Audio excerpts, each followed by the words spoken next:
Let me start first.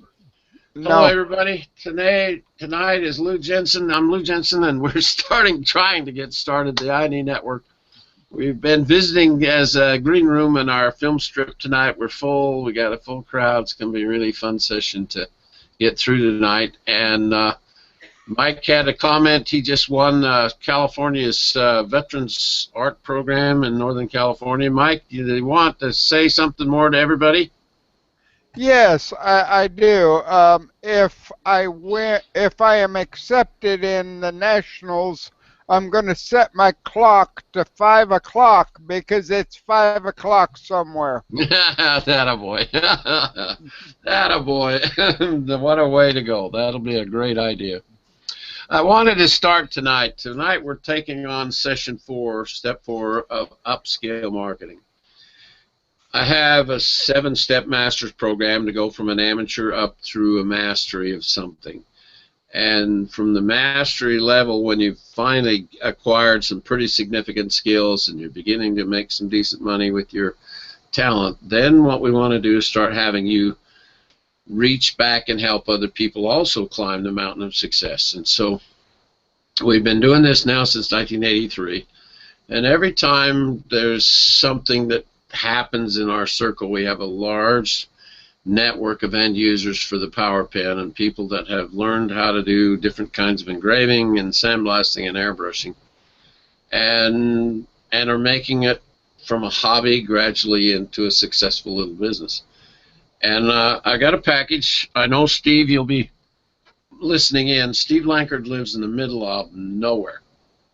I always brag about him. If there's anybody ever says, oh, I can't do this, I don't live around people at all, and I always bring up Steve Lankard's story. When Steve came down, he lives out in the middle of the islands between Alaska and Seattle, and he came down, took courses from us, and began to learn how to use the power pen, and has just kind of moved in from that into also micro sandblasting. And he sent me a gift, a little thank you gift that I have had. It's been here, Steve, not just flat. Our receiving system at personal at the house is a little bit questionable. I think I'm going to have to tighten that up a little. And he sent me, because he knows I love lighthouses, he did a lighthouse in a sailing ship and then engraved on there, having a good time is my job. Because that's my whole life right there. But look what he put on the top here. I set it up so you can see it that way. Now that's hand etched in stone, and when you see that, you say, Dr. Lou, thank you for all that you've done for me over the years, Steve Lankard. Now, most of you, if you don't know Steve, Steve's the inventor of the Lankard burr. That's the $6.99 that the flutes are shaved off, and then you can scrimshaw with it. Steve is extremely good at his scrimshanning. This is his professional card. I'd show you that. And these are some examples of his scrimshanning. He's just getting better and better at it. And I sit and watch how he's progressed and under the circumstances, and I'm going, how the hell can you argue with the fact that Steve can make things work even where he is located? He has figured out how to get in front of the economy in a way that actually has helped him pay the bills. And he's got me a nice thank you letter, but I wanted to read you the middle part of it.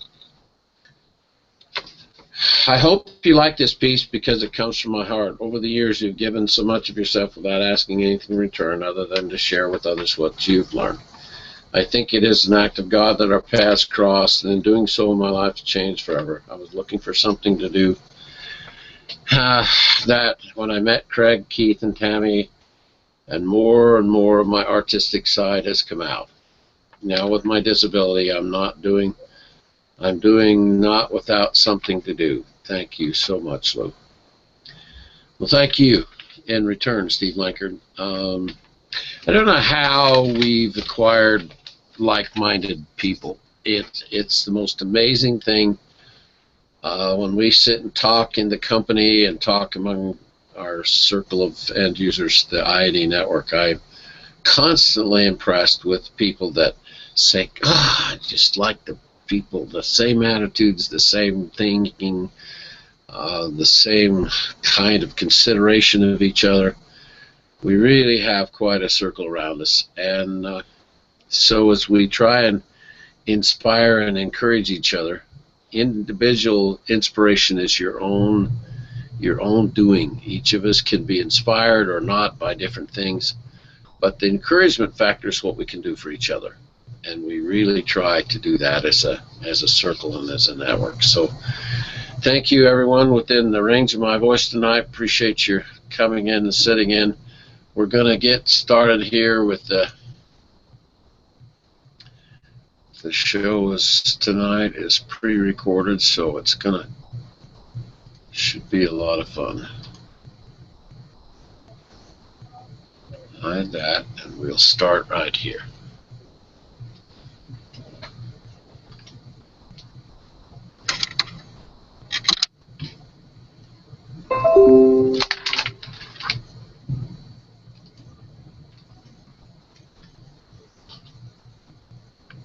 And I don't know how it's been for you, but the older I get, the more challenging it becomes not to pull your past along with you. It gets to be kind of heavy. And this quote, don't let yesterday take up too much of today. Such a huge idea. I hope you'll put it in your personal journal and start making it work for you. Have a little bit of it rub off on you in the process of going after whatever you're going to go after. Inspiration and Encouragement Network. I think you've had a lot of exposure to that idea now, and I hope it'll continue to be an influence in your ability to kind of keep yourself going. From our last visit, I'm wondering how many of you have actually bothered to go find and meet a well-off patron or client. You're probably still thinking about it, okay? And the next show we start talking about the how. So the whole idea is to orient you to a particular segment in the marketplace and see if we can't make that productive. If you can think now for a second what might be the greatest roadblock between you and a rich and wealthy person. Try and consider some of the issues that are in between you and that kind of goal. And if you draw off a fortune cookie, I'm hoping that what we're beginning to do is nudge you in the direction of doing something. That you'll begin to see that it takes little moves to move you towards a particular goal. And the orientation of your thinking is where we're starting. That's what we're actually going toward now. I wanted to mention to you Jeannie White. Jeannie's a retired truck driver, and she got her equipment quite a long time ago and just did what she could do. Move toward the direction of being able to produce a profitable hobby in her life so that when she retired, she'd have some extra income. And guess what? It's worked. It's worked really well. And if she can do it, you can do it. It needs to be something that you enjoy doing, something that's kind of motivating to you, and I just don't know of a thing that's more motivating than getting a paycheck from doing a really nice engraving or carving or sandblasting, airbrushing, or writing a book or doing some needlework. It's every hobby. Every hobby can be turned in this individual direction. So we're going to tackle when and why out of the 6 productive servants, okay? And we're going to try and pull a rabbit out of a hat. We're trying to see if there's something out there that you can play with. And this is a shot of me and Jim Griffiths when we first started this game years and years ago. This was my little hot rod back then, and we used to engrave those side port windows on dots and Z's, and very, very exciting, fun thing to do. But I can't even imagine at times how far we've come. We just literally took an idea and moved it as far as we possibly could. played with it in every direction till we found our way, and we were finding our way in those days. I'd like to introduce you to a new member, Robin Colson in Colorado. She's been an airbrush mural painter for a long time, does these in homes and restaurants and businesses, and done extremely well with it, but she's kind of, you have to hold the airbrush up above your head a lot and to do that kind of work, and she can't do that kind of thing anymore. She's going to have to stay with it, find something else. So she's right about where most people are when they pick up this particular course, because what you're trying to do is find the exit for yourself. What are you really going after, and which direction maybe you ought to take? I want to introduce you to an acquaintance of mine. I bumped into Oriah quite a while ago, and if you go on the web and put in invitation poem in Google, it'll take you right to her verse. She put it on the web, it went viral, it's been very popular. Singing groups have done songs about it. I mean, it's just an amazing concept. And I met, she put out her last book.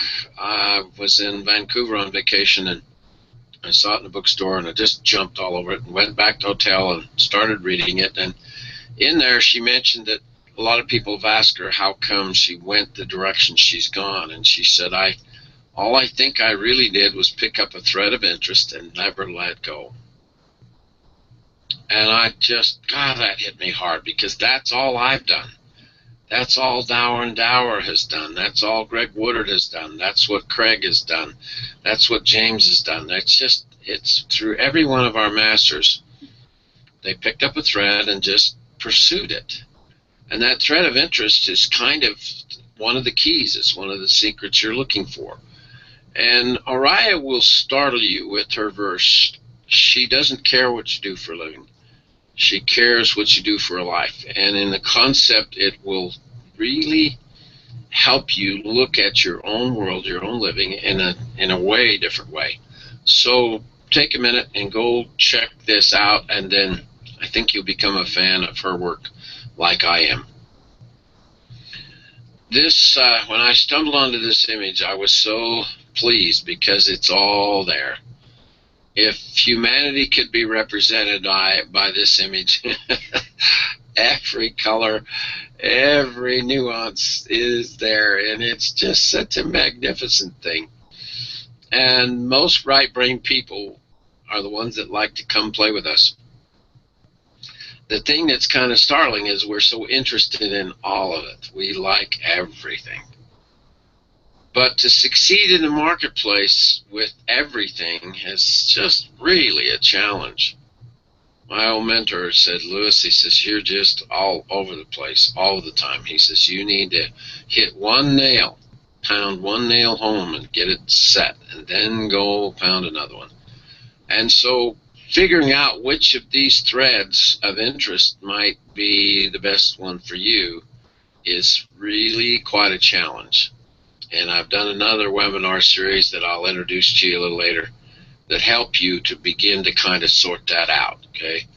Because we just usually don't know to begin with what's out there in the marketplace that I could do. I talk a lot about the curiosity factor in the marketplace because human beings are extremely curious people. And when we cross special things, pass with special things, especially something that consistently fires up your heart and soul, I call them zingers. And from now on, whenever something hits you a little harder than normal, it touches your feelings. There's a new commercial out by, it's going to date this whole program, but there's a commercial out by that Geico bunch. And it's the two gazelles that are wearing night goggles, and they can see Carl the lion out there at night hunting, and they're teasing him because they can see him and he can't see them. And right on the end, he says, have you ever thought about taking up being a vegan? I think it's one of the most clever commercials that I've ever seen, because it just touches me so well. And those are the ones, they kind of speak to your soul even. They just touch the center of you.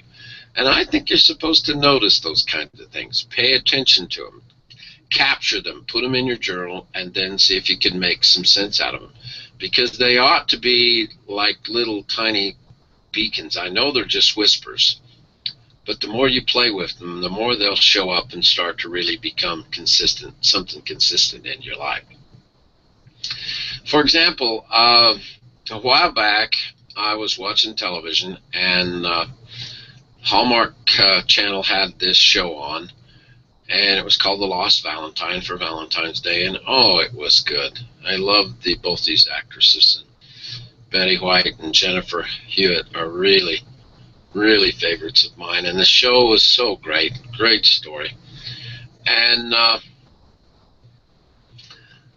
right about that time, my daughter Tara said that she was working in a convenience store, and this guy came in, and he was just so nice to her. And she found out that he was a writer, and oh, of all the things my daughter loved, it was becoming a writer. And she called and told me about how nice this guy was to her and everything. And then 2 days later, just out of the blue, I get this email from J.M. Pratt. And when he wrote that book, he wrote that story, The Last Valentine, and I just couldn't believe I didn't solicit him coming at me or anything. I have no idea how this got launched or started. It could have come from my daughter, as a matter of fact. But when you get into his website and his work, you begin to discover that he's there to help another endure by lifting their hearts. It's the writer's privilege to help man endure by lifting his heart. And not long after that, I lost my daughter. And there's not a good way for me to describe how that connection came together, except when they happened. I gotta admit, when I first started in my younger years, I really didn't like the concept of everything happens for a reason. Because a lot of things like the troubles and struggles we go through in our lives mess with our living so much that it's hard to believe that that could happen for any reason. But as you get older and can kind of look back on some of those problems and some of those circumstances, isn't it true that when life is a challenge, that's when we learn the most? And I think these whispers, these zingers, these thoughts, they come to us. I see a lot of books where scientists are trying to figure out how come we get great ideas and where these innovative thoughts come from. But I hang out with a lot of inventors. That's been my whole life. And I've met the guy that invented the smoke alarm, and I've met the guy that did barcoding, and I've met the guy that invented Teflon, and it's just been a cool thing for me over the years. And for me to come up with the coolest tool in the world, the power pen and paragraph, that's my claim to fame, and it pulled me in within that circle. But you know what? Every one of us are as ordinary people as anybody else. And they all say the ideas, the innovation, these whispers, they come to us. They come to you and will help direct your pathway, okay? And when I dug into his life a little bit more, Pratt lives just 6 blocks away, right under my ever-loving nose. And you can say or give an excuse or a reason for the impact of all of that a few years ago in my life, but my good Lord, you can't convince me now that it didn't happen for a reason. And you have to at least be a little bit curious. You just have to be. A few years ago, I saw this. I saw this sign because I'm an elderly, somewhat computer literate person, but man, when you can't make it work out. Nothing drives me more crazy than that hit any key. You don't see that anymore. They're getting more user-friendly. And I think it is better to understand a little than to misunderstand a lot. And as you start searching for this direction, this pathway you're going, by the time you finish step 5, you can't possibly go forward and not realize the fishing hole that you need to target. And that what you're after is a bigger fish instead of so many little fish, okay?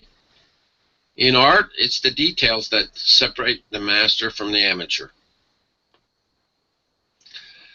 And in the marketplace, what separates everybody is the uniqueness. Uniqueness is the #1 card, the ace card in the deck of the game of life and living.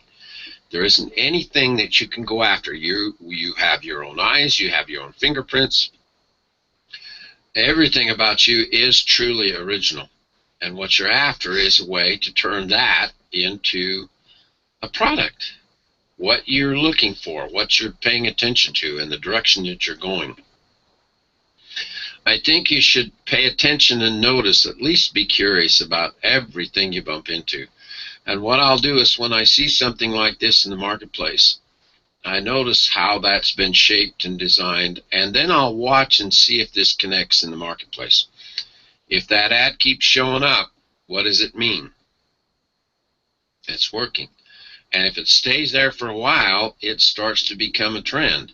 And I literally try and pull that same kind of an idea into my own individual life. The whole goal of the INE network is to help people discover, develop, master, and then share their talent with the world. And I get to be one of the drum beaters and flag wavers for those who succeed within our circle. The whole goal of the Inspiration and Encouragement Network is to destroy the starving artist parable out there and see if we can't bring it into the marketplace in a different way and teach people in the art and hobby world how to do a better job of their business efforts. I want to introduce to you one of our masters. This woman's very successful now. She's worked extremely hard, and it's always a great pleasure to introduce guests in my life, wonderful people in my life like Marilyn Sunderland. As you do a monogram, a lot of people don't know that the G from the VSG is actually the centermost emblem, and then the other 2 initials shadow that image. So another little trick to learn when you're going to do some monogramming, you got to kind of know how to lay it out. Okay. Marilyn Sunderland has been a master for quite a while in our circle, and her specialty is gourd art, and mostly. And she just pushes the envelope till it's unbelievable. She's just a grand designer, and it's kind of turned loose her talent. She really shines when she's doing something brand new. And if you notice, I'm going to show you some of the things that she's participated in and how she places always. And she does this competitive thing and show thing consistently, often. And then a couple of years ago, she did a piece, engraved gourd, to give as a gift to Senator Hatch for his wife. I was there during the presentation, and oh, that was a fun moment. We just caught Elaine off her feet completely, and she stood there and she said, "Oh, I'm embarrassed." She says, "I just can sense how much work has gone into this." And then we gave another one just like it to Senator Hatch to take back, present to President Bush and Barbara, and Marilyn got a beautiful letter back from him, a very, very good, nice thank you. As you see Marilyn's work and begin to discover her world, one of the things that we look for fairly early, as soon as we can, is a general tendency of how you design and do things. It's one of the most amazing things I've spotted in working with our circle of talent. Al Hone tends to sketch and draw and carve and shape and fashion in Al Hone's style, his look, his way of doing it. You can, once you get to know the personality and know kind of how they work, you can usually recognize their stuff a mile away. We can go to the World Championships in Ocean City, Maryland every April, bird and falcon carving. And you can tell, and they come in the room, you know, who probably did that piece and who probably did that piece, because this style thing of how you prefer things just keeps showing up. And it's what you need to now search for, is kind of how do I do things? How, if I did this like Marilyn, this is an image here. Is this the most dramatic thing you've ever seen? It's huge. It's a great big gourd, thick one. And so she took advantage of that and did all of her relief carving here. But it's always got that Maryland Sunderland look to it. And that's what people start to collect. That's what the upscale people want, is they like to have several pieces of your work, not just one. This is one of my favorite ones. It just tickles me to death what she did with this little slice and added it to the presentation. And a lot of people, up until Maryland started doing this, they weren't paying much attention to this kind of a added feature. So it really is kind of a Maryland Sunderland look. But my good grief, those are perforated through into the inner parts of the gourd. She's extremely good at designing the crown, deciding what she wants to do. Look how she's handled this one. Is this just magnificent? Left that stem and then cut that handle in there is just so dramatic. And then she's dropped her leaf, carved the leaves here. But then she's done an overlay out here. So she's mixed it and pushed it just about as far as she possibly can. Marilyn loves dragonflies. And there's some serious wings on these two here. Actually, there's 3, isn't there? Yeah. And this is such a gorgeous, gorgeous thing. So when Marilyn moves into the marketplace, she has done everything she knows how to do. She's participated in international shows in California. She's done everything in our area.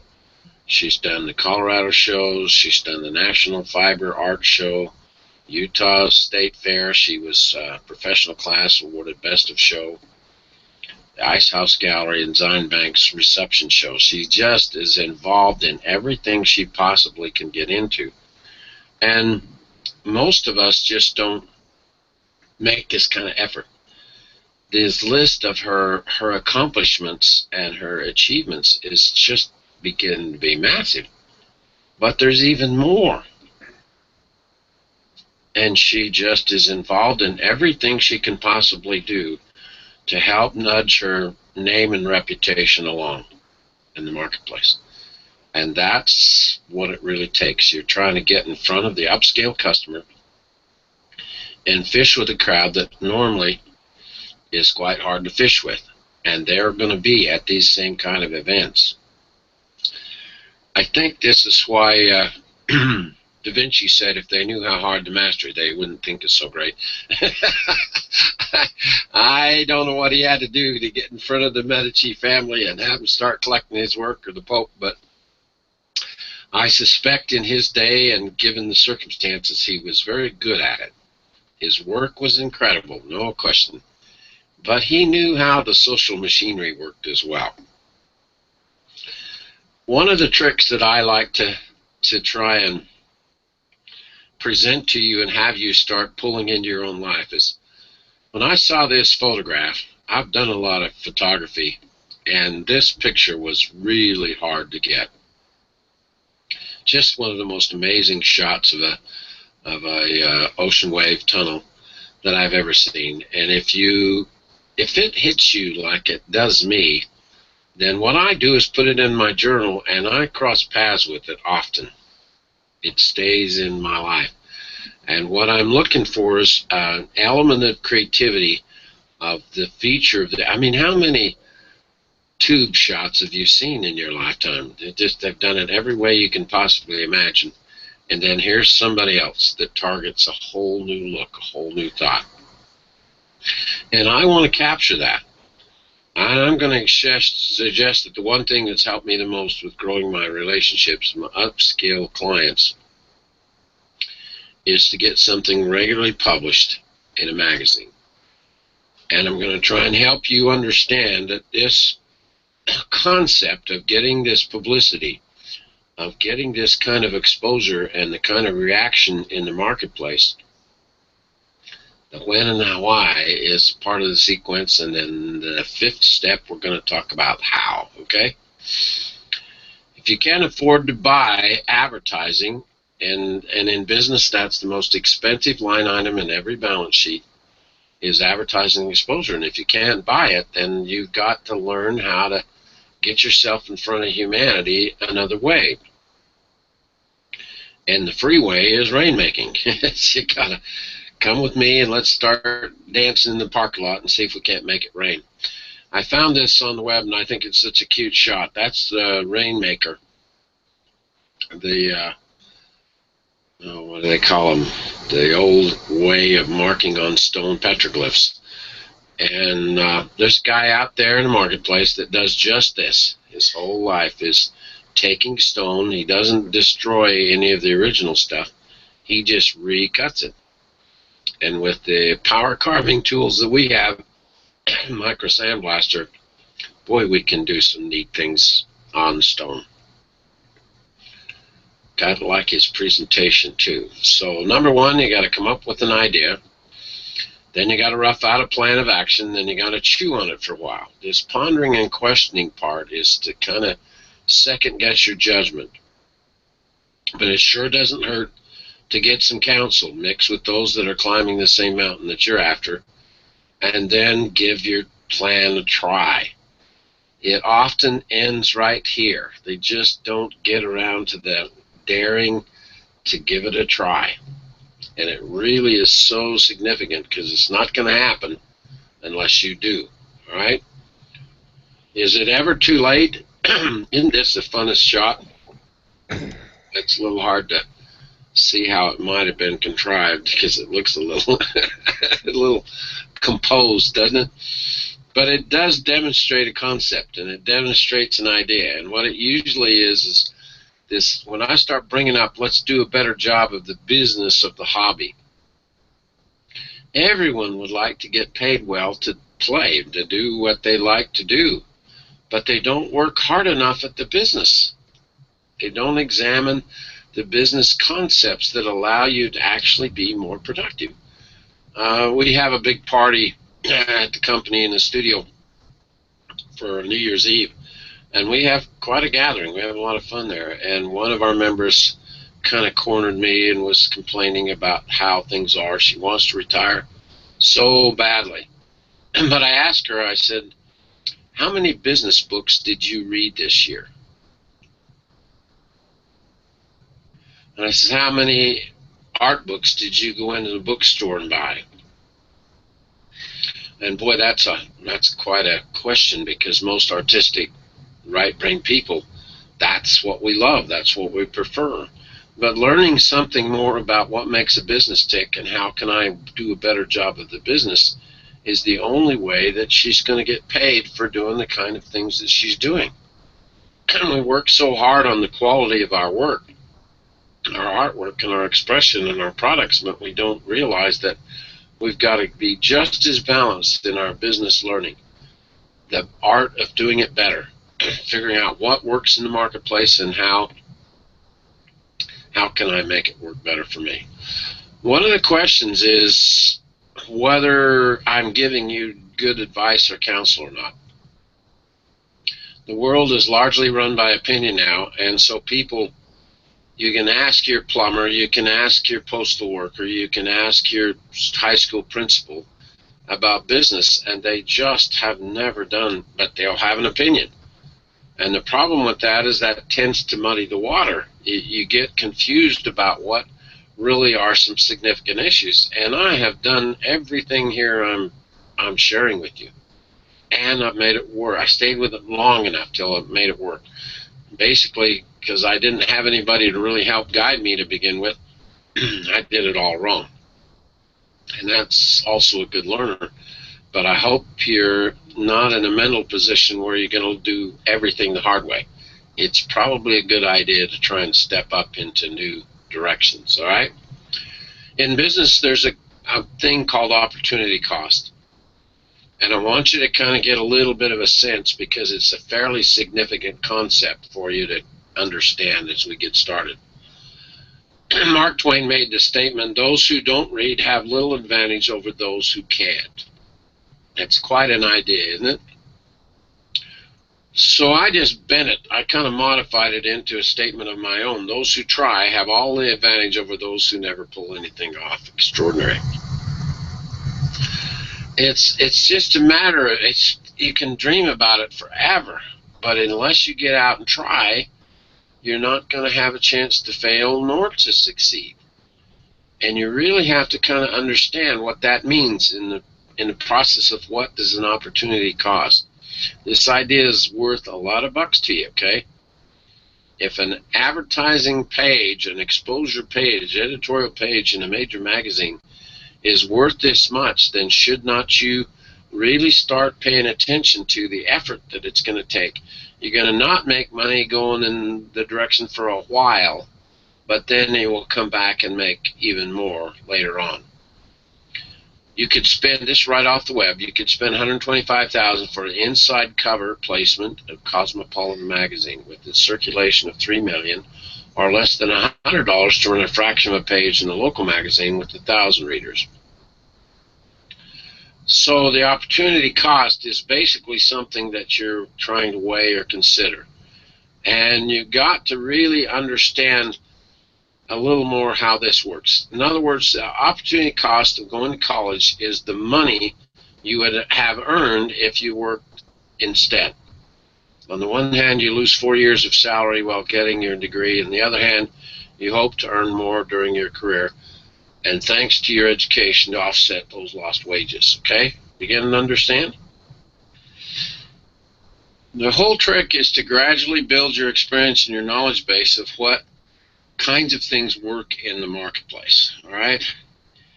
And this whole idea of getting in front of the customers, the upscale customers, so that they then discover you, has to be something that comes out eventually. Nothing I've done in all my years and most of our master's success stories kind of tops the possibility of getting some kind of placement. Now, I mentioned the fact that most editors are going to come back and look at a website fairly fast, and it wouldn't hurt to go check out Marilyn's website.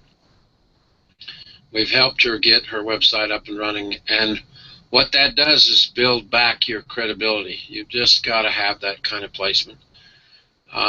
When Craig got his story, he got a 3-page story in Home and Garden magazine, really upscale magazine, and they took a whole day to shoot this photograph, but they really captured him. And the editor actually was describing him as a modern-day Da Vinci or Michelangelo. And they can say that about you where we really can't say it about ourselves.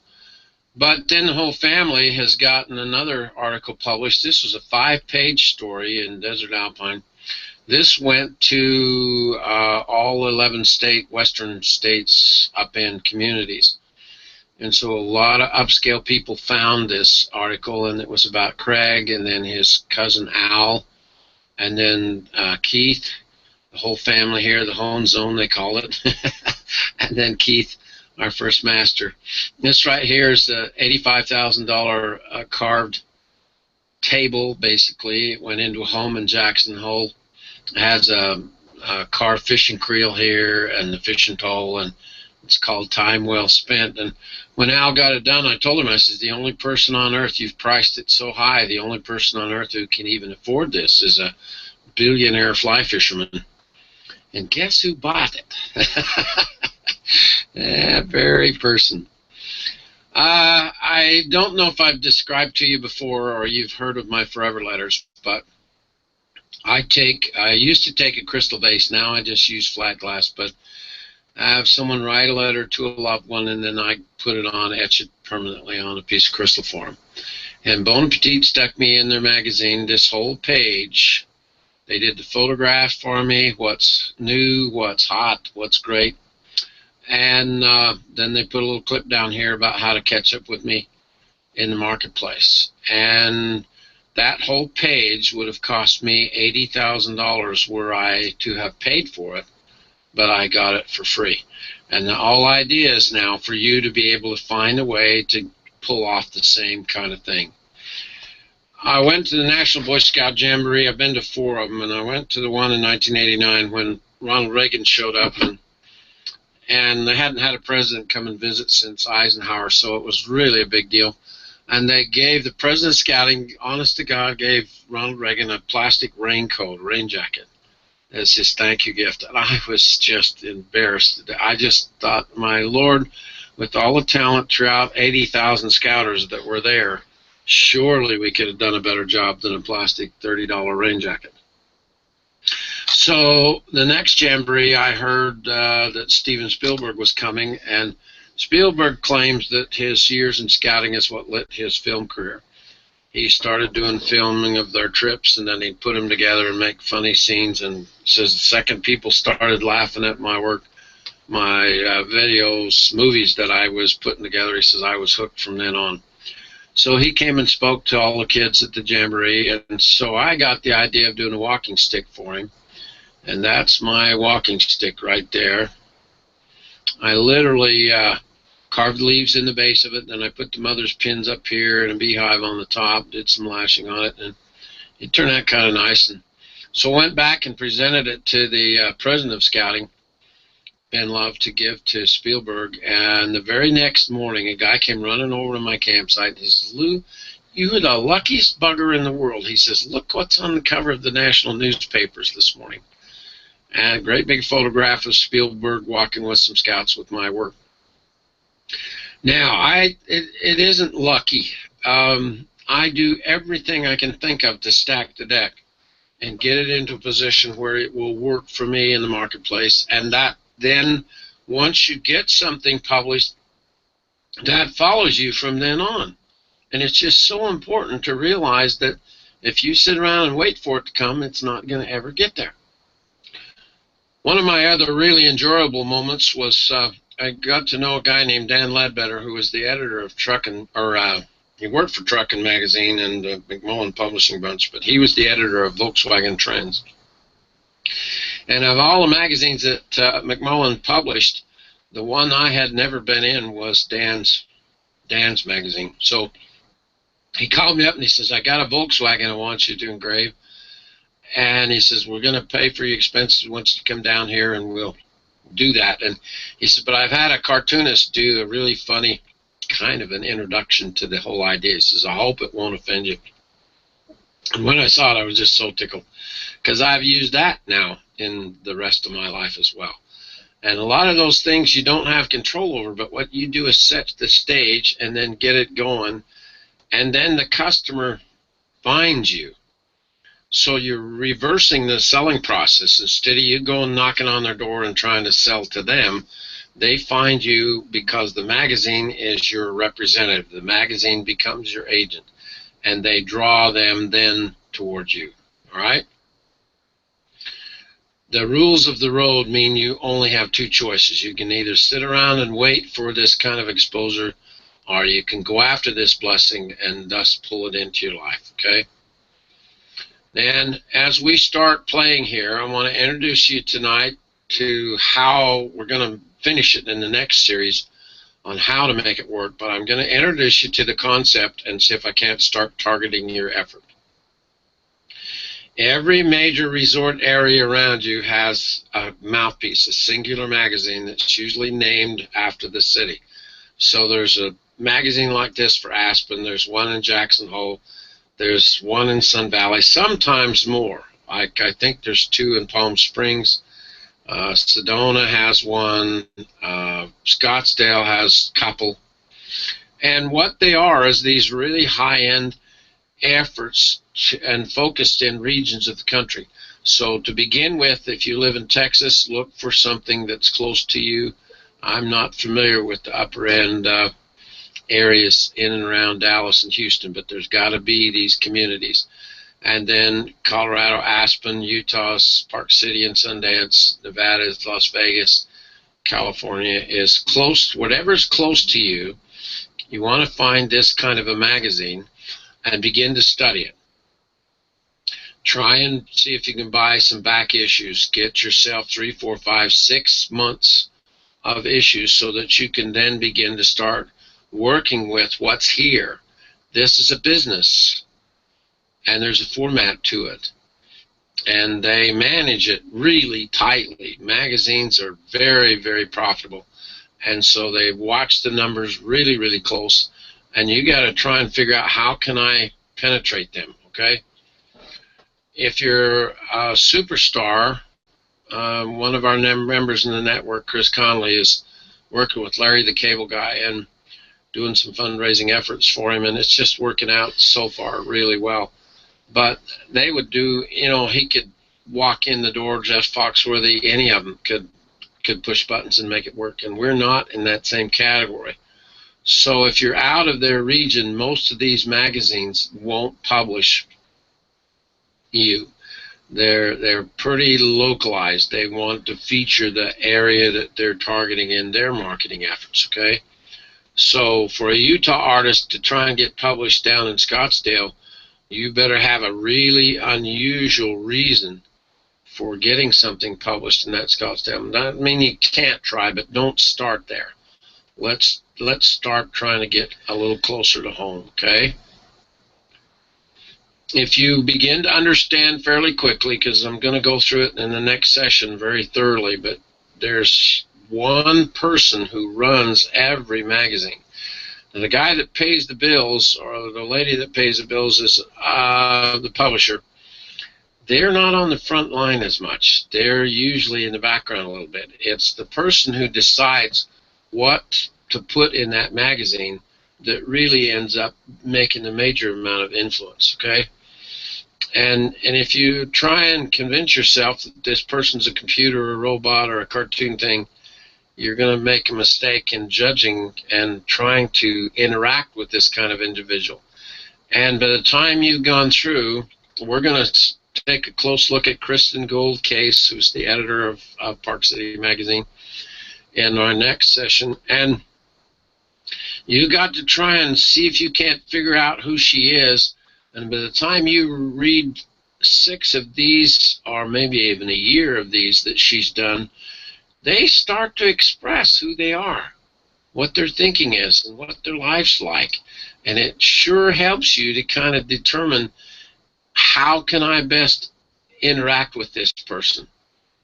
Because it's got to be on different terms than how it normally is, because she's just used to saying no a lot, I guarantee you, okay? If you look at the fact that she does things like the text was written by Megan Hicks, who's a contributing writer, not a member of the staff, and the photograph was by the Dancing Hands Gallery. It wasn't this name when I started, but that's the same place, that same building that I started when I started my career in Park City years ago. But understanding what you're targeting more, learning more about it. You don't have to move there and live there, but you sure do have to kind of pay attention to the ideas of, if you had to try and define her without ever having met her, I'll bet you she's sharp, I'll bet she's smart, I'll bet she's consistent, she's got to be predictable. She's got to be productive as hell. She is probably a pretty aggressive person and fussy about details. Just about guarantee it. They pay a lot of money for those high-priced editors to run these magazines and make the decisions of what's the pulse of the economy, but there's a hell of a lot of responsibility that comes with it. So the expectations are off the chart, and they're always extremely measurable.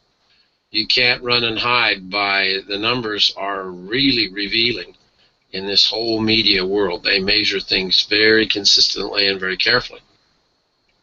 So if they don't have their finger on the pulse of the magazine, what happens? They lose their head, and in comes another editor. And boy, it takes a lot to keep yourself in that saddle. So with the job with very, very little margin for error and no room to goof off, what do you think is their circumstances like? About as touchy as what I've just bumped into. I came across a brand new concept. Somebody's invented a new way to sniff things out. They can detect now with this new air laser 1/1 billionth of a molecule of explosive. That's just amazing to me. That's just clear off the chart. But that's what I'm trying to talk to you about with the person who you're going to try and approach here now. They're often just about that touchy.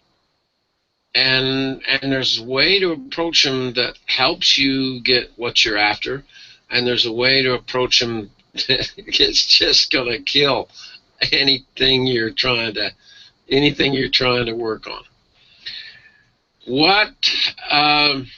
I need to ask you this question. What do you think is the human emotions? What do you think is the range of human emotions?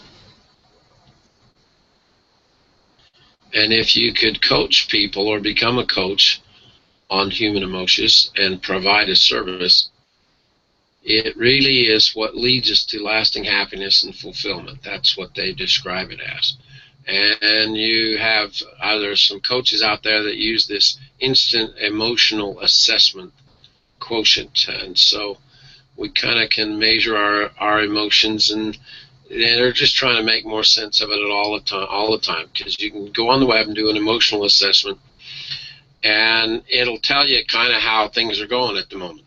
If you got cut off on a freeway exit and got a little road rage going on, or if you're a grandparent yelling at your high school grandson's football game where he's getting beat up in the process. My grandson got his thumb broke last week, and that was not a good experience. But we're all over the place all the time, most of us. But one thing that helps in this is if you can study these emotions and try and pay attention to them a little bit. And I'm going to kind of present what I think some of them are. Anger as opposed to love, shame as opposed to pride, grief as opposed to joy, fear and trust, hostility and peace, disgust and admiration, and boredom and surprise. So there's kind of a two-edged sword going on here most of the time, okay? And it's just, when I saw this list, I was just freaked out. I'd never stopped to think how many emotions have been identified.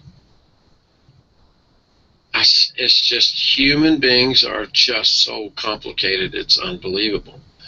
And if the editor or the target person you're going after in the marketplace, even the upscale client that you're trying to reach, gotta kind of understand what's going on in their life and in their world, not so much zeroing in on just what's going on in your world.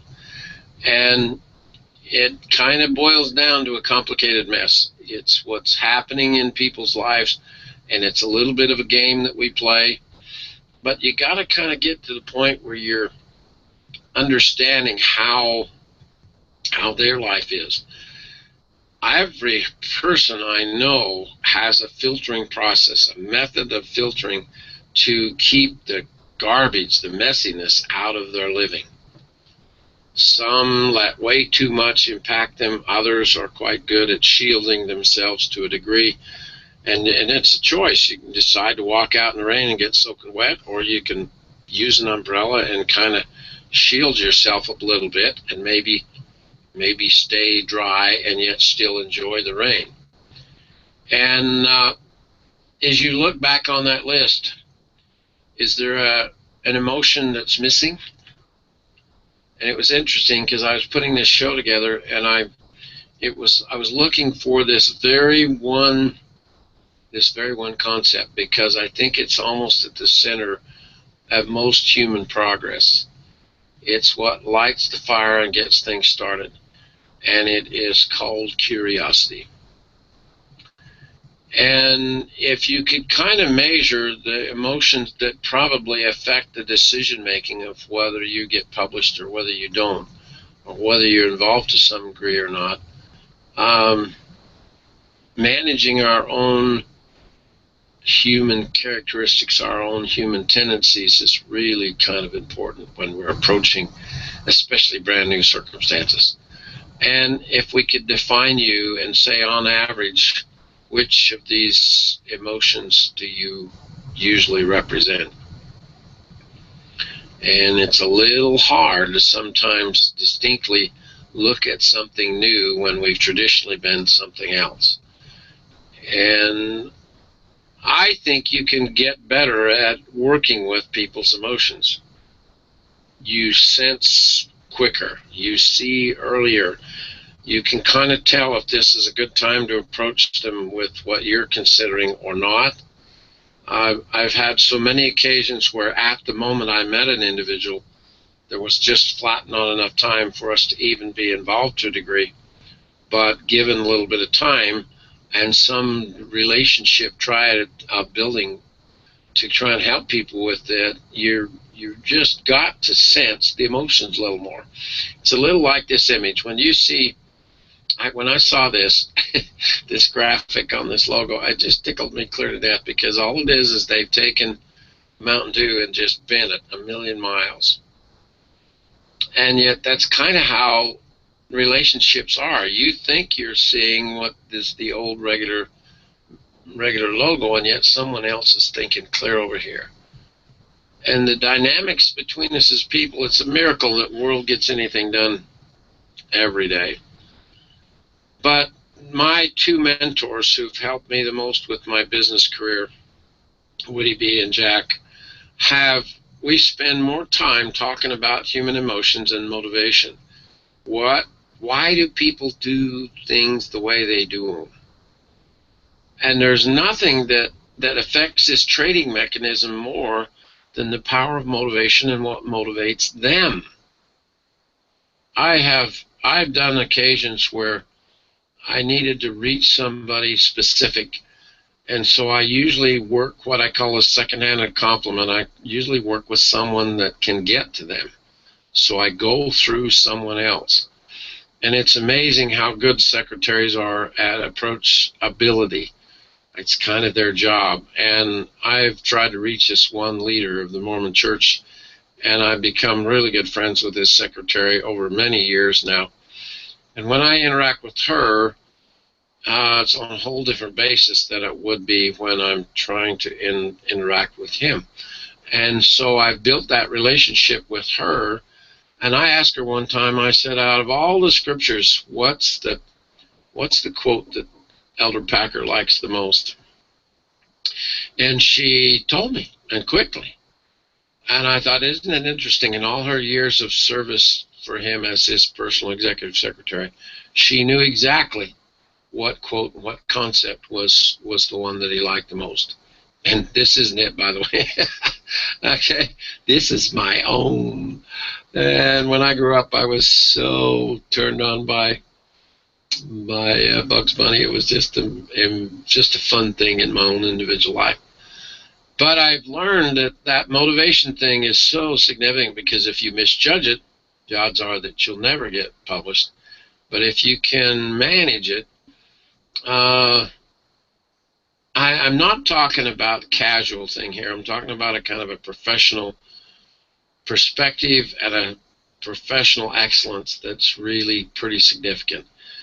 I've talked with a few of them over the years because I've dealt with so many of them, and if they get a handwritten letter in for a request for anything, they don't even read it. It's sloppy. It's so unprofessional. If you can't get something typed now, if you can't email it to them, you really aren't far enough along for them to even start considering you as a person of interest. And if you ask yourselves, if they're a part of the Park City mouthpiece, where do you think they kind of feel they fit in? I'll bet they feel like they're right in between the upper crust and the rest of us. And so trying to understand, is there a way that you could gradually get to know her better? Well, she's publishing, and she's out in front of you, and she's describing her life and her circumstances. And if you're going through and reviewing several issues of that magazine, you're going to figure it out. I noticed this one that she wrote. Let me just read it to you quick. She added it in, and she said, thank you, universe, for making it a cloudy day. That makes me feel much better, less guilty about sitting around a movie theater all day long. Today is my glorious day of self-indulgence. With children tucked safely at school, I embark on a back-to-back film extravaganza, nestled in my theater seat all by myself, doing nothing but being a sponge of cinematic intervention. Some people who attend Sundance do this every day, all day, for a week or more, with parties, lunches added in to boot. Living here in town, she just told you she lives here, and having responsibilities, children, job, husband, dog, yes, and in that order, doesn't allow complete immersion in the grainy world of film. That can be frustrating, but today is my glorious day to see film after film after film and an order family take out for dinner. Now, she's told you so much about her circumstances, and this was just an editorial comment. It's just something she added in and titled it. So as you scour these magazines to try and put the pieces of the puzzle together as to how did this magazine work and what's going on in her thinking, you start to get a lot of revelation about concepts that will help you as you then turn around and try and approach her. The biggest month of second biggest thing going on in Park City all the time is the Sundance Film Festival. And Robert Redford started that a few years ago. And the month, just as this is going on, has got to be really exotic for the publisher of that high-end magazine, because that's when this whole new crowd show up to be seen and to also fish, okay? That's why they're there. And there's no question, she's kind of in a high-powered position already, but this really puts the stress on. So it's probably not a good time. The emotions are going to be all on the watch list, all at the highest point they could possibly be. And you got to understand, if you're good with this human nature thing, then you're constantly studying what's going on in their own individual emotions. And you literally start to come out with options that begin to be more reasonable for you. You can write something and get it published yourself, or you can have them write something that is then written about you. I don't know how, if you've not done it before, there's no way you could write well enough for an editor of an upscale magazine to basically accept your individual story. We hired once the university to come and teach all of us on the managing of the company and how to do a better job with our writing and our publishing. And we went through this 2 or 3 day course and got all done with all these tips and tidbits and everything. We thought it was just such a cool thing. And then basically the head of the department said, "Oh, you want to publish your own stuff?" He said, "That will never work." And so the manager, general manager, and I both pulled off several things that we've written completely. The very last newspaper comment, I got a whole cover of the paper last year, and I wrote it all. So you can learn, but that's going to take you some time. And how this is generally done is a writer of their choice, all right?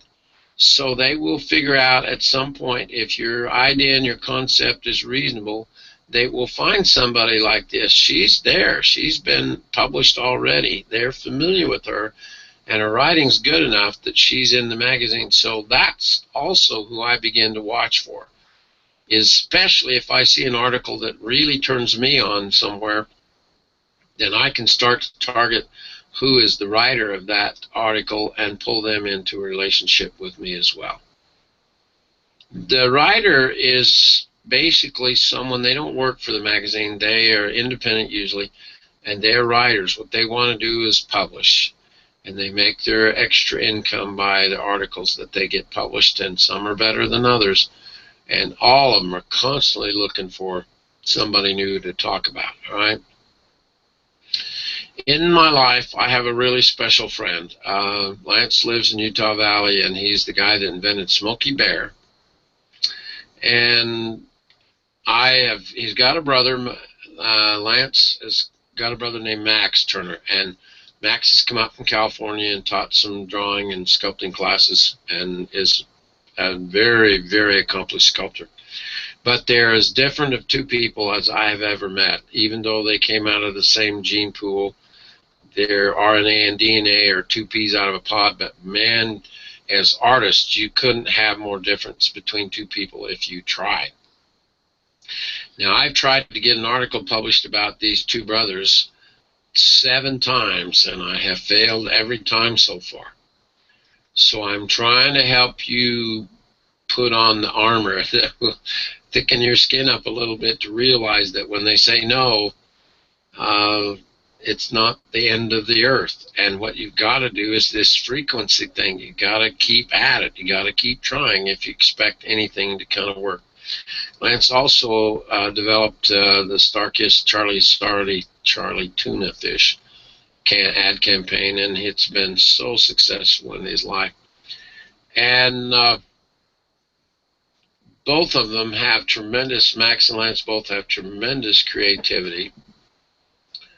And the first lesson he always talks about is your ability to use your head and be curious about what you're going after and really observant of what's going on. He also believes that everybody has a gift and everybody on earth needs to learn to use it, but most of us don't. And as every person, whatever level you think on now, other levels have potential, and it's you that has to usually drag yourself into a new level of thinking, into a new comfort zone. We've never done some of this stuff before, and for most artistic people, any exposure is an accident, and I'm trying to help you see now that it should be more on a determined basis. Coming up with a fish hook and knowing exactly what to ask for, the direction that you're trying to go. All of these are basically tasks that are going to help you succeed quicker and easier. Kinds of letters do editors of magazines usually get? Almost always they're critical.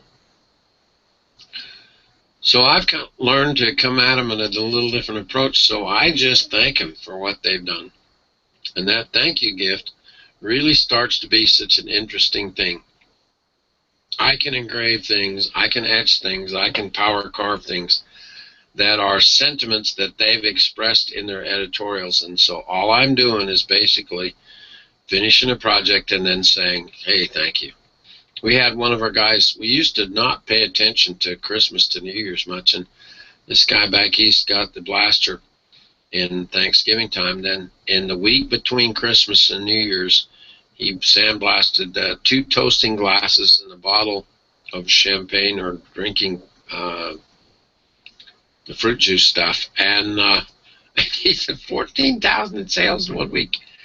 I was just so flabbergasted. He called me on the phone and says, Lou, this is the coolest thing. He says, I'm going to Australia. I'm going to blow it all and go visit family in Australia. I'm from there, but I've never met any of those people. And he says, now I know how easy it is to make money here. I am going to take this and go enjoy myself.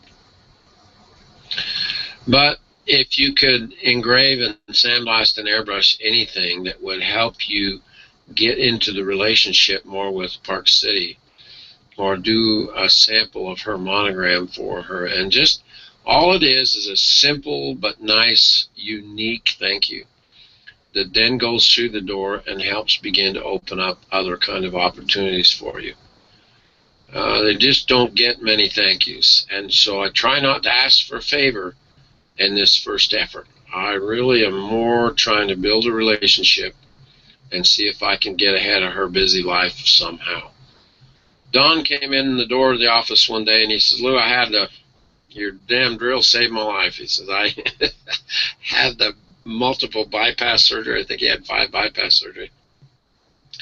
And he says, the doctors told me I couldn't do anything, but they would let me engrave. And so he says, I've been engraving on cabinet doors. Guys who make cabinets have seconds that they can't do anything with, so they give them away. Don gets them from then, and then he says, I've been engraving just scripture quotes and stuff on these cabinet doors. And he says, it's just going so great, I've had to kind of modify my thinking. He says, I even raised the price on them. He says, I'm charging now 125 to 150 bucks a piece. And he says, I've done several hundred of them. And I just can't get over that All it did was start out as a thread of interest, and I've been able to turn it into something. Whenever you see something like this, and it pops into your life, this is a, I think, 13th, 14th century calligraphy set.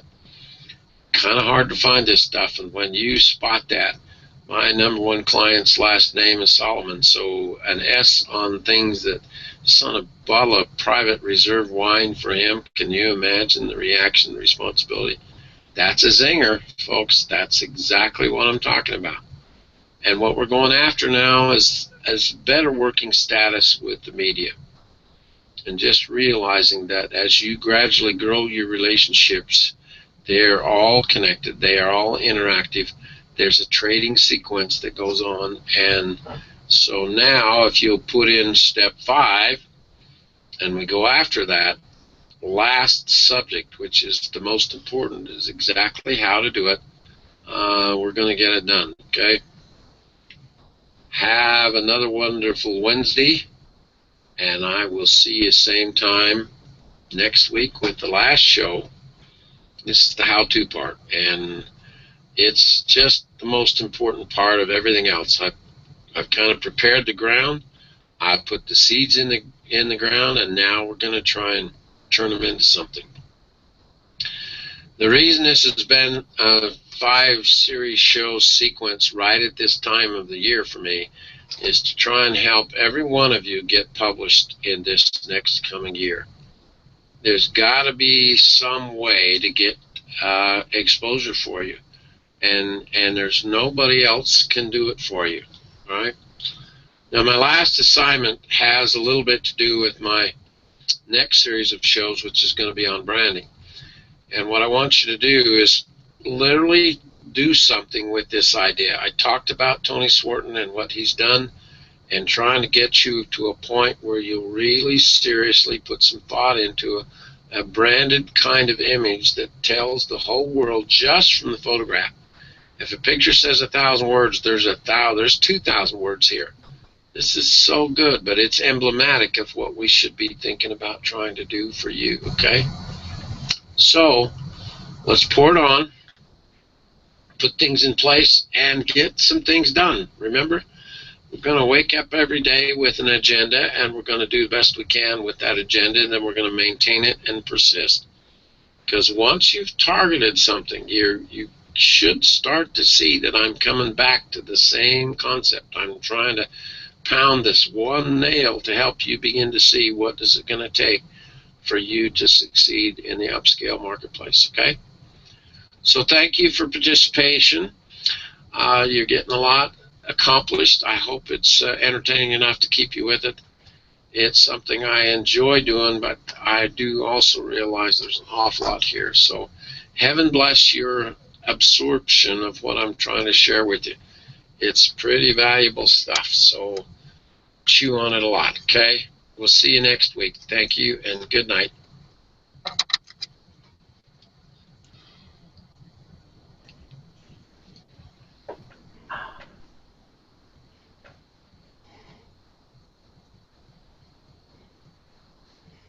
Okay, come on back. Come on back. Hit the right button. Whew. Hey, Lou. Yeah, Ron. I just want to say a couple words here. When I think of what you're doing here every week, and you talk about mentors and your mentors, I think of you know, the stories, but I think of climbing Success Mountain, and as you're looking up, you see a hand reaching down toward you.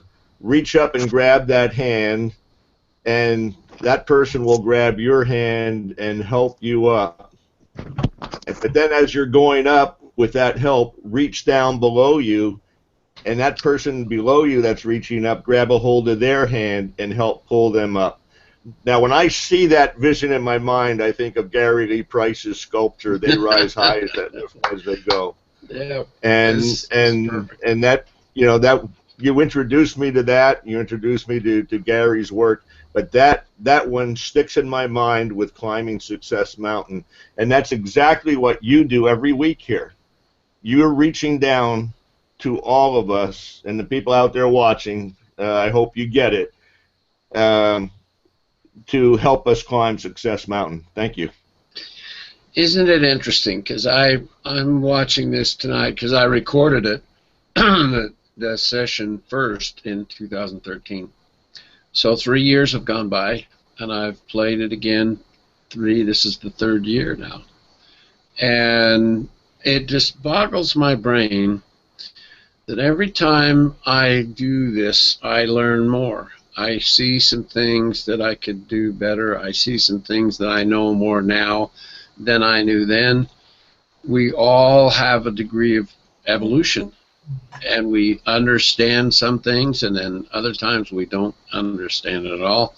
The next time you see, it's like reading the scriptures. You'll go through and not even pay any attention, and all of a sudden this one passage just blows your brain apart. And to me, that's how we learn. I don't know any other way to do it. It literally can open up all kinds of potential when you stay with the subject. You just can't go here and then over here and then up here and then back to here, and it takes so much time, just this studying of human emotions. If it's not at the central core of all sales, I'll eat in somebody's hat. What, Tim? I've watched you do this over and over and over for the last almost 30 years. So it's Jose's laughing at you right now. I can see him laughing. Who? Jose's laughing. He knows. Oh, yeah. But I've just watched it, and I've seen you do this over and over, and I think the only one that you did not accomplish that you set out, you tried very hard to do, and that's get the letter published, or the article published about Lance and Max. Yeah, I didn't pull that off. I'm so sorry about that, because now Lance is gone, but they've all succeeded before that. So. Well, I wish everything we tried worked, but in reality it usually doesn't. But you learn, and if you're just willing to dust yourself off and pick yourself up and keep trying again, right here, okay, right between here is our future. And we either believe we can do it, or we generally don't believe we can do it, and guess what? We're right. We don't. We don't. We often don't. Yeah. Anybody else got something want to throw in on this tonight? We've gone overboard too again, so if anyone wants to make a comment and add to it, we'll wrap things up here quickly, and we'll get after step 5. Next week, I really go into this getting published thing, and especially for the list of everyone here. Every one of you guys are masters in the green room tonight and in the show. And there's an awful lot who now sit out and watch it over on YouTube and on my Google Plus account. This is the show. Just do not miss this one. This is the most valuable information that I've gathered in my whole 39 years is exposure, exposure, exposure. And it's how to get yourself, your name, and your reputation in front of the upscale wealthy client. The easiest, I know. Okay, so we'll see you next week. Thank you for taking the time. Yeah, Mel. If you're not having fun, you ain't doing it right. Thanks for the punchline. That really is that's the bottom line of the whole thing, isn't it? Pretty near. Yeah, pretty near. If you're not having a good time, then good hell, don't do much more of it. That's my motto. If I'm not having fun and it starts turning into work, something's going to change. I can just about guarantee that. So, thanks, Mel. Way to play with. Yeah, fun to play with. All right, gang. Thank you very much. Good to visit with you tonight. I hope you got some little thing. Write it down. What little zinger hit you tonight, and get it down and get it in your digital journal. It's going to be gone tomorrow, and didn't do you an ounce of good. You took the time and then didn't nail it on the wall. So be sure and do that, okay? Those thoughtful moments come to you for a reason. And it's the next steps in your career. Every time. Your ancestors are giving you. You know, did you see that post this week? It was, for my whole life, I've talked to the people in my head. I just never realized that they were actually my ancestors. And I just thoroughly am convinced that's how it works. You've got a lot of spirit out there in eternity interested in how your life is going, and this approach of mastery, this development of a thread of interest, is just as good a way to go as there is. All right, gang. Good night. We'll see you next week. Thank you for coming. And get a hold of Tam at 800-624-74415 if you've got any questions and need any additional help. Thank you very much. Good night. Good night, Lou. Good night. Good night. Hey, Tam Ray, check this out. Bye.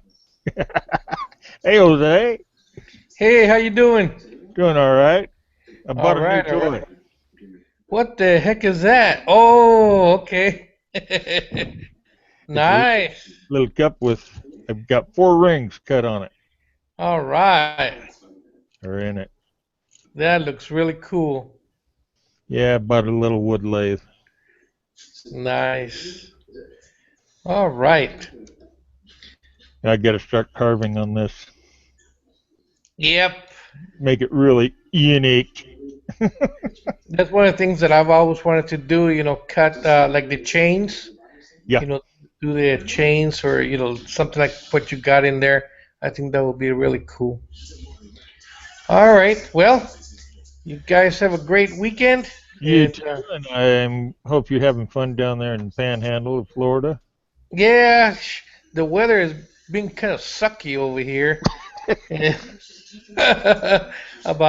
Well, the past 2 days been nice, but before that we had like about 3 days of just rain, and then we're supposed to have a thunderstorm tomorrow. So yeah, You're good almost thing, in the tropics over there. I know. Good thing my wife is not here. Otherwise, she'll be freaking out with the thunder. I got my son's German Shepherd in here, and every time there's thunder, you know, he's freaking out. He's shaking like a leaf. Oh, Poor dog. speaking about puppies. Oh, you got one?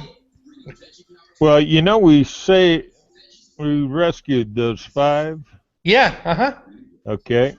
Well, we took them to the vet and had them weighed for their 6-month checkup and whatnot. Mm-hmm. And they weighed 40 pounds each. Oh my God. Wow. Nice. Yeah, we figure they're English Mastiffs. Yeah. Yeah. Goodness. Suckers are gonna be huge. Yeah. Well, the 5 of them go through 100 pounds of feed a month. Wow. That's just 4 bags. Yeah. 4 25-pound bags. It's not too bad. Yeah. Well, I got a German Shepherd here from my son, and then I got my wife's little Pomeranian, Mm-hmm. and then hopefully about another 2 months I'll have my wife, my daughter, and my brand new grandson in here. So I don't know. The German Shepherd's an indoor dog, so I don't know how the heck we're gonna do it. You'll find a way. All mine are Yeah. indoor and Yeah. outdoor. I feel like a Really? doorman sometimes. Let a few of them out, the other ones come in. Let them out, they come in. Well, we got a doggy door for them, so that works out good. Oh, yeah. So, Oh, yeah. plus forced to go on vacation because Uh-huh. it got with 5 dogs at $25 a night for boarding. Ooh. It would cost us a small fortune to Yeah. go anywhere. Uh-huh. So we bought that. Right. Nice. That's It's what a- I need to travel. It's a 30-foot toy hauler. And Wow. it's 2015's model, but it was brand new. Price was reduced. We paid $18,000 for it. That's all? Yeah. My God, you That's stole all. that sucker. Yeah, Well, nice. MSRP on it was 25, but they reduced it down for the RV show, and they needed to get rid of it. Well, Uh-huh. hey, why not? Yeah, And that's nice. financed it for 12 years. Payments are Oh, about $167 a month wow. with only 3,000 down. Yeah, Uh-huh. you can't get Yeah. any better accommodations than that. Yep, that's good. All right. Well, congratulations on that. That's good. Yeah. So we're going to be hitting the road here one of these days. Okay. Sounds good. All Well, right. Well, you guys you have